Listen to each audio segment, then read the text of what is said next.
In the far corner of the galaxy, the stars whispered stories.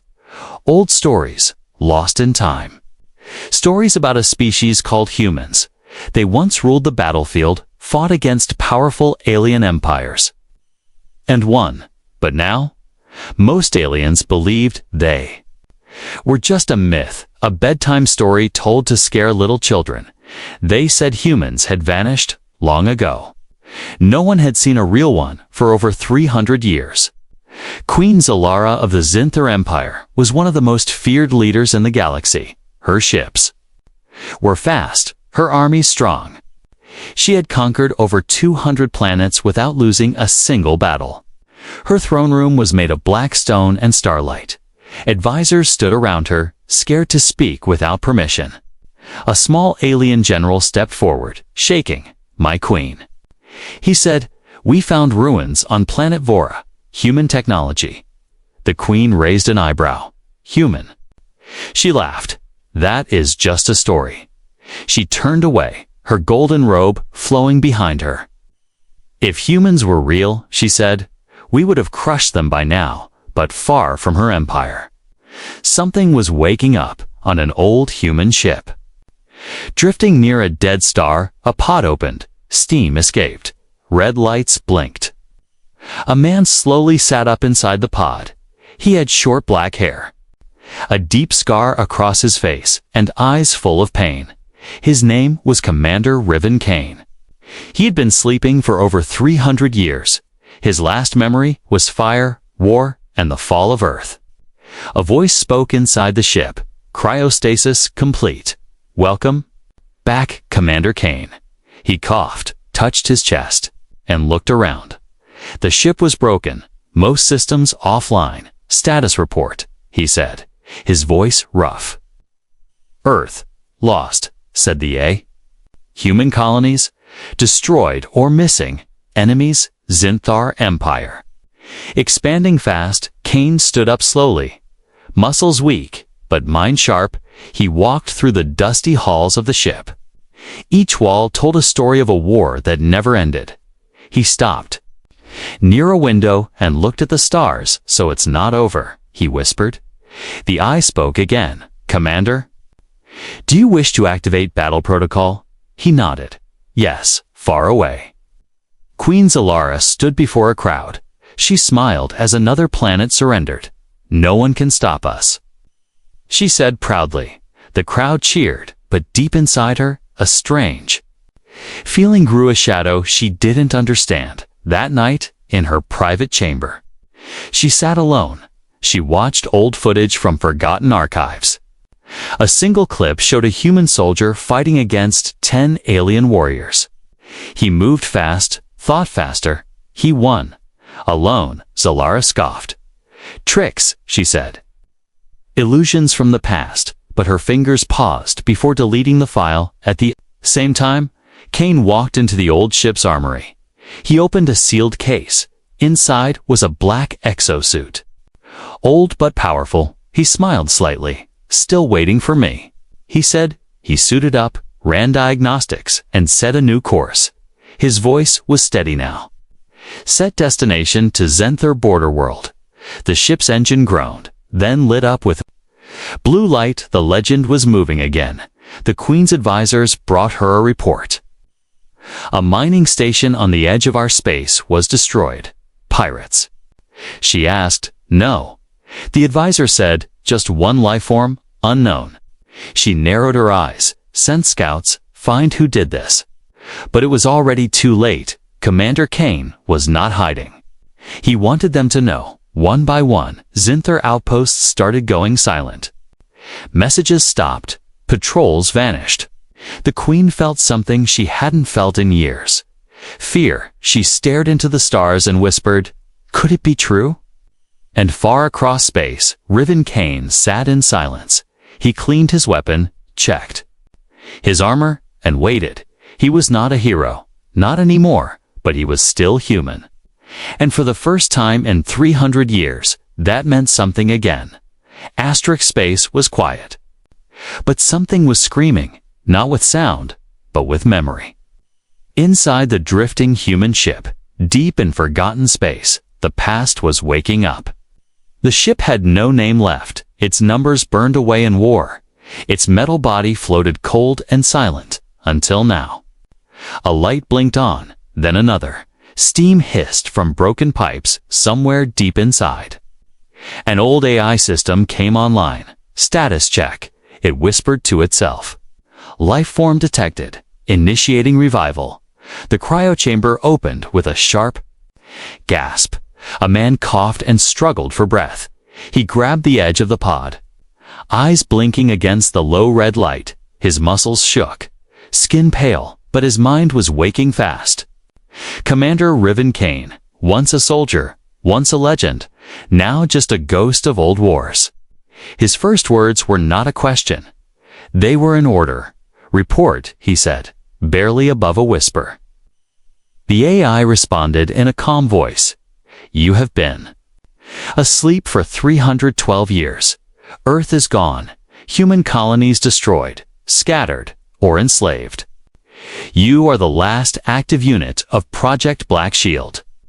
Kane didn't speak for a moment. He sat at the edge of the pod. Breathing slowly, his hands trembled, but not from fear, from rage held too long. He had failed to protect Earth. But maybe, just maybe, he still had time to protect something else. Show me the map, he said. A glowing hologram appeared, showing the galaxy. Bright red zones covered half the chart. The territory of the Zinther Empire. A fast-growing shadow, eating everything. Kane walked slowly through the ship. He passed shattered panels, old photos, torn flags. He stopped in front of a broken mirror. His face had changed, older, sharper, but the eyes, the soldier's eyes, were the same. He reached the bridge, wiped the dust from the control panel. AI, he said. How many weapons do we have? 73% offline. The AI replied, but Project Fury is still operational. A small smile appeared on Kane's lips. That's all I need, on the edge of Zinthar. Territory outposts were falling. No messages, no warnings, just silence. One station found strange marks on the wall's ancient human language. One word carved deep. Remember? The Queen received the report, but said nothing. She stood by her window, watching her empire stretch across the stars. Her fingers tapped the glass. Slowly, she was beginning to feel something new. Not fear, not yet, but unease. Meanwhile, Kane activated the old training room, holograms. Appeared alien enemies from past wars. He moved slowly at first, then faster, every punch. Every kick brought back his skill. The warrior inside him was not dead. Only sleeping. His body hurt, but his mind was sharp. Each move was precise, practiced, brutal. He remembered every battle, every friend lost. He was not here for revenge. He was here for something bigger, to remind the galaxy what humans were. He stood before the AI once more. Is there any signal from surviving colonies? None, the AI replied, but one human distress call was detected 14 years ago. Location, Planet Eltro 7. Now under Zinther control, Kane stared at the map. Then that's where I go. He said, prepare the ship, activate stealth mode. Course set. The AI responded. Warning, this mission has a survival. Chance of 4%, Kane smirked. I've had worse. The engines roared. Slow at first, then steady. The ship turned toward the red zone on the map. Toward the enemy. Toward the Queen. Commander Kane didn't know who was alive, who was waiting, or if it even mattered. But he knew one thing for sure. The galaxy had forgotten the strength of humans, and he was going to remind them, one destroyed outpost at a time. The legend had woken up, and this time, it would not sleep again. The past never stays buried in space. It floats, drifts, and waits like ash from a forgotten fire. And sometimes it comes back with a name, human. Queen Zalara stood in the Hall of Echoes, a massive chamber filled with trophies of war, helmets, weapons, flags taken from the enemies she had crushed. But today, something different sat on the table before her. A black gauntlet, scratched and burned, with a faded Earth insignia. The room was silent, but her mind wasn't. This piece was recovered from Outpost 17, destroyed last week. Only one attacker, no survivors. Her generals stood around her, tense, waiting, human. She said softly, the word strange on her tongue. I thought they were extinct, eh? Younger commander spoke. Old records said they vanished centuries ago. They didn't vanish, Zalara replied. Eyes still on the gauntlet, they were erased, far across the stars. Kane walked through the remains of a dead colony. Eltro 7. Once home to 40,000 humans, now just stone and silence, he moved slowly, carefully. Past burned buildings and shattered glass. Each step was memory. Each ruin whispered a name he had forgotten. He reached the city center, where a memorial once stood. Now only half the words remained to those who fought. The rest was gone. Kane knelt and touched the ground. He remembered this place. He was here once during the Exodus War. He had led the evacuation when the Zinthar first attacked. They promised peace, but brought fire. He stood and looked at the sky. I'm back, he said quietly, and this time I finish it, inside a nearby control tower. Kane found a working terminal. He powered it on, slow and careful. Dust cleared from the screen as data loaded. Security logs, last transmissions, voice messages. One video played a family begging for help. He watched without blinking. Then the screen glitched, and another face appeared. A young soldier, barely 20. Commander Kane. The recording said, if you're seeing this, you survived. We tried to hold the line, but they overwhelmed us. They feared you. They still do. Don't let them erase us. The screen went dark. Kane stared at the blank monitor for a long time. He didn't say a word. He didn't need to. In the Zinthar capital, Queen Zalara sat in her chamber, watching old battle footage. Human soldiers, fast, smart, dangerous. They didn't win because of size or tech. They won because they refused to quit. Again and again, until their last breath. She turned to her warlord. Send scouts to the outer zones, she ordered. Search for any human signals, wreckage, anything. If one still lives, I want to see him. Her warlord nodded, but there was fear in his eyes. He had seen the outpost wreckage. He had read the survivor reports, what little was left. And he had heard the same word, whispered again and again. He walks again, back on Eltra 7. Kane stood before a broken statue. Its face was melted. But the pose was clear. A soldier holding a child. He removed his helmet, letting the wind touch his skin. Not for comfort, for memory. These were his people, his ghosts. And he would carry them with him. The AI in his suit spoke. Long-range scanners detect Zinthar patrols approaching. Kane put the helmet back on. Let them come, he said. I have something to show them. The patrol landed minutes later, 6 armored units. Elite class, they spread out, weapons ready. One spotted Kane standing in the center of the ruins. Unafraid, identify yourself, the soldier shouted. Kane said nothing. He raised his hand and triggered an old Earth beacon. The signal pulsed. Once, then everything exploded. Dust flew, fire roared, and 5 of the 6 soldiers vanished in an instant. The last one crawled away, terrified. Kane walked toward him slowly. I want you to live, he said coldly. Go back to your queen. Tell her a ghost is coming. The soldier ran. Ship shaking as it left the planet, back to Zinthar, back to warn them, and Queen Zalara, once confident, now stared at the stars with new eyes. The stories were not stories anymore. The ghosts were real, and they were angry. Asterisk, it started with silence.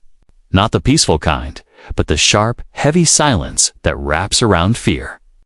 Zinthar Command Outpost K-91 lost contact with its forward scouts. then with its air patrol, then with its surface guards. No alarms, no messages, just nothing. The Queen's generals gathered in the war chamber. Glowing maps showed blinking. Red lights, each blink meant a fallen outpost. Each one closer to the heart of the Empire. "We are being hunted," one commander said. The Queen did not speak. She stared at the screen. Eyes locked on a signal coming from a planet called Virion 5. It was a message, short and clear. "Send your best." "I'm waiting," across the galaxy. Kane stood alone on the dark side of Virion 5. Winds blew across the ash-covered plains. His armor gleamed faintly in the moonlight. His pulse was steady. He had chosen this place for one reason. It was empty, no civilians, no history, only a battlefield. He wasn't hiding. He was making a statement, back in the Zinther capital. Queen Zalara turned to her most trusted warrior, Warlord Takar. A beast of a creature, tall, armored, and undefeated. He had broken empires, crushed kings, and never failed a mission. "You will bring me this human." The Queen said, "Alive, if possible, dead, if needed." Takar nodded. A cruel smile on his face. "I will bury his legend myself within hours." Takar and his elite team of 10 dropped onto Virion 5. Their ships landed with thunder. The ground shaking beneath them, weapons loaded, scanners active. They moved in formation. But the human was already watching. Kane had placed old Earth tech in the soil sensors, mines, signal jammers. He watched from a ridge, reading every movement. "Good," he whispered. They sent monsters. As the war party moved forward, they triggered the first trap. A sudden blast of EMP shut down half their systems. Then came the smoke, thick and heavy, blinding. Takar roared, "Titan formation." But it was too late. Kane struck fast, like lightning in a storm, too. Soldiers fell before they saw him. The third tried to fight, but Kane disarmed him with a twist and a knee. No mercy, no waste, only precision. Takar heard the screams through the static. He growled and activated thermal vision. "I see you, human," he said into the fog. But Kane didn't run. He stepped forward, slowly, letting himself be seen. Takar aimed and fired. The shot missed. Kane vanished into the smoke again. This was not war. This was a message. One by one, the team fell. Every move Kane made was fast, silent, brutal, and finally, only Takar remained. The warlord breathed heavily, armor scorched. He stood in the center of the clearing, waiting. "Come then, ghost," he roared. "Face me." Kane walked out of the mist. Calm and quiet, he dropped his rifle. This fight needed no bullets. The two warriors clashed like giants, fist against fist, power against purpose. Takar was strong, but Kane was smarter, faster, sharper. Each move had meaning. Each strike a memory. The fight ended with a thud. Takar lay on the ground, blood in his mouth. He looked up at Kane and whispered, "What?" "Are you?" Kane answered, with steel in his voice.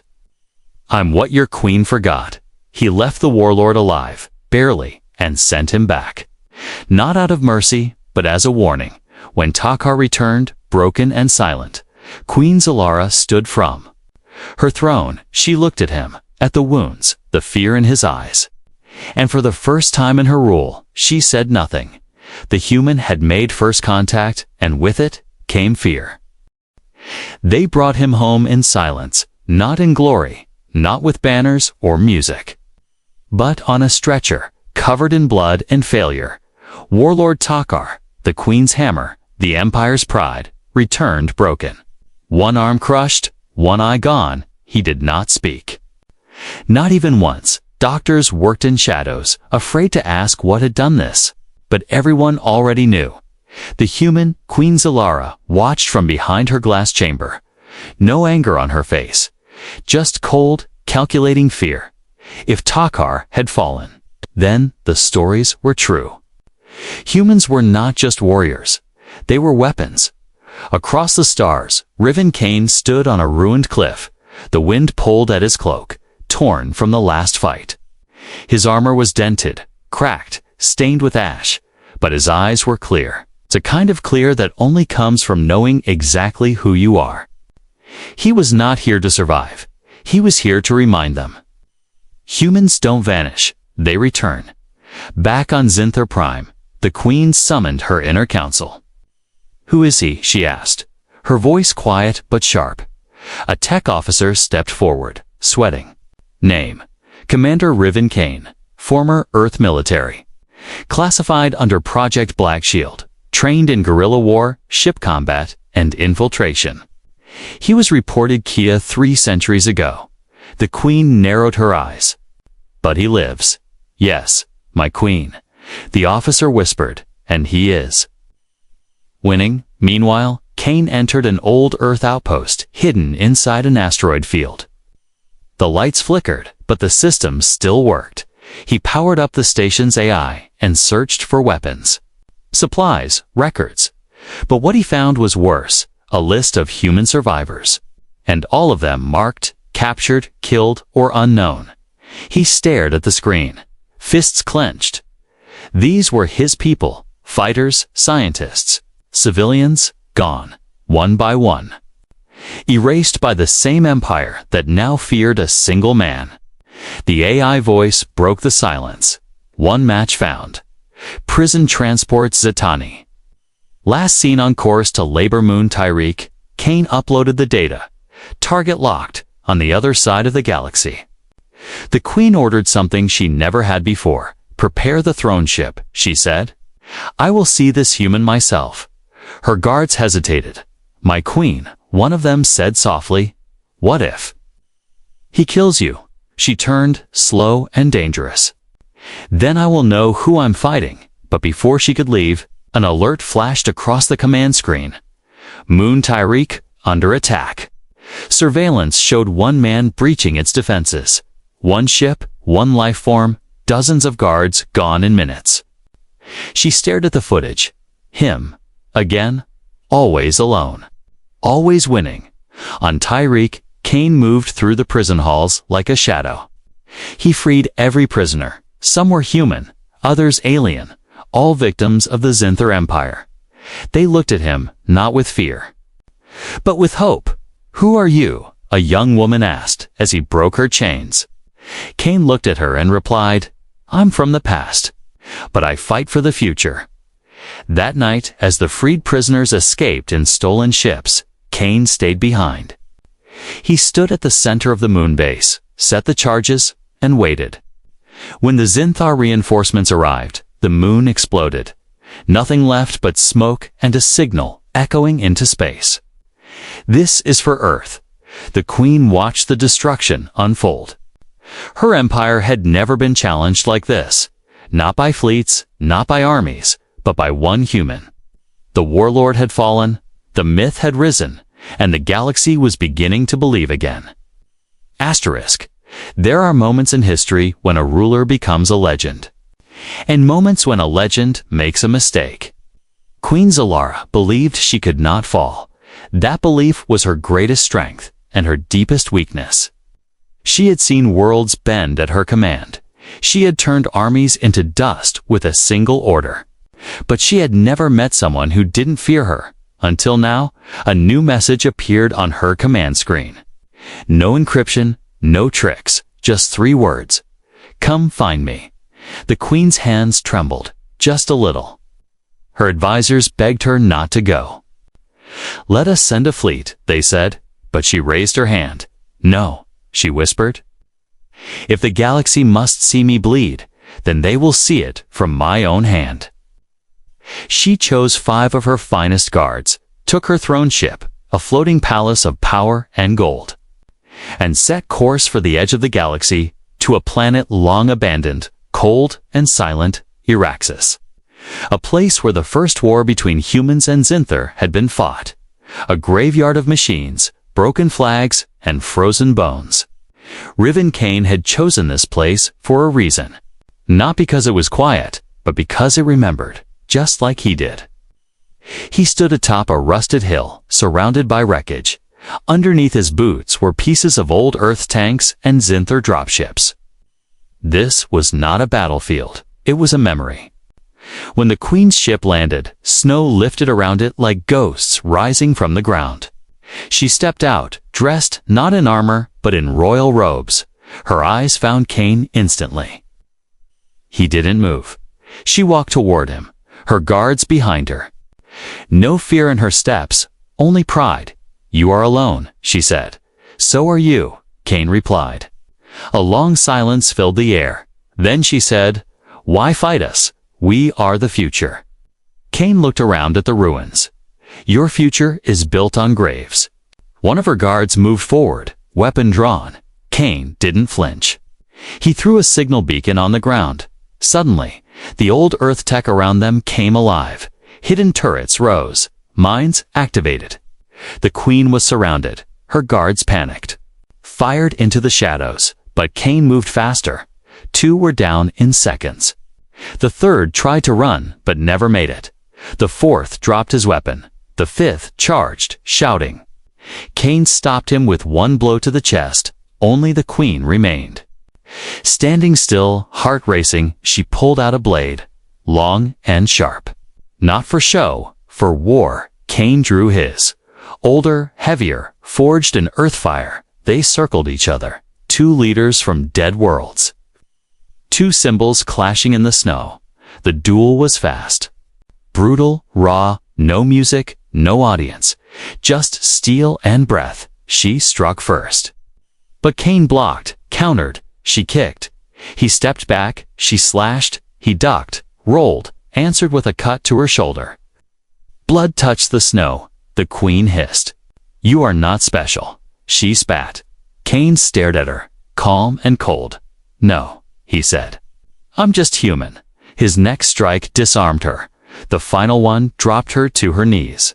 But he didn't kill her. He stepped back, breathing hard. "You lost the moment you called us legends." He left her there, surrounded by wreckage. Her guards dead. Her pride shattered, her ship damaged, her name changed. She returned to her empire with a limp. And a scar across her face, the first in her life. A reminder, and in the shadows of the galaxy, whispers returned, not of the Queen, but of a man, a warrior, a ghost, a human. It began with silence again, but this silence was not heavy like before. It was hollow, the kind of silence that comes after something breaks, something big. Queen Zalara sat on her throne, but it no longer felt like hers. The hall was full of advisors, but none dared speak first. Her robe was torn at the edge, her crown dented at the side. Her eyes no longer glowed with power. They burned with something else, memory. She had returned from Euraxis, not with a prisoner, but with a scar and a truth that rattled every corner of her empire. The human was real, and he let her live. The news spread faster than any warship, from pirate dens to royal courts. From deep space miners to hidden rebel cells, the message was always the same. One human made the Queen bleed, and for the first time in over a century, the galaxy paused. Not to celebrate, but to listen. In the shadows of dead worlds, survivors whispered his name on ships flying old Earth flags. Hope flickered like a weak flame. Even alien races once enslaved by Zinthar began to stir. If one man could fight the Empire, maybe they could too. But Cain didn't stay to enjoy the legend. He disappeared into the outer stars. No broadcasts, no signals. Only trails of destroyed Zinthar patrols and vanished prison ships. Some said he had an army now. Others said he was just one man with a purpose sharper than any blade. But none could prove it because no one ever found him. One rebel captain claimed to see him once. She swore he walked through fire without a sound. Left her crew a crate of weapons and a message carved into steel. Protect the innocent. Remember who we were, back in her palace. Queen Zalara stared at a star map. Her empire still stretched wide, but now it had cracks, small rebellions. were growing, her soldiers hesitated more than before. Her name no longer brought silence. Fear had returned, but not from outside. It came from a memory, a man, a human. She called for peace talks with the surviving human colonies. Not out of mercy, but out of survival. Her generals resisted. But she raised her hand and whispered, "You didn't see him." The galaxy changed, slowly, not with fire, but with belief. That was Kane's real weapon. Not his fists, not his armor, but the idea he left behind, that humans were not finished. They were simply waiting. And now that they had returned, the stars would never be the same again. No one knew where Kane went after that. Some said he found an old Earth ship and vanished into deep space. Others said he still walked among the stars, silent and watching. But wherever he was, the galaxy remembered, not the queen, not the empire, but the man who stood alone, the ghost who walked through war, the warrior who woke from the past and reminded the future what it means to be human.